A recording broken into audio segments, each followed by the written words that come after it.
has issued a severe thunderstorm warning for southern Sandoval County in north central New Mexico, Bernalillo County in central New Mexico, until 2:15 p.m. MDT. At 1:23 p.m. MDT, a severe thunderstorm was located 14 miles west of Pueblo or 15 miles northwest of Los Lunas, moving northeast at 25 miles per hour. Hazard, 60 miles per hour wind gusts quarter-size hail. Source, radar indicated. Impact, hail damage to vehicles is expected. Expect wind damage to roofs, siding, entry.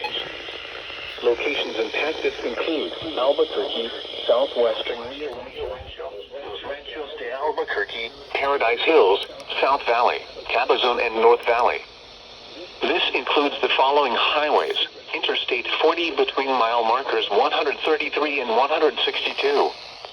Interstate 25 between mile markers 212 and 228.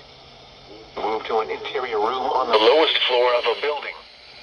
Repeating, a severe thunderstorm warning has been issued until 2:15 p.m. MDT. New Mexico, Bernalillo, and Sandoval.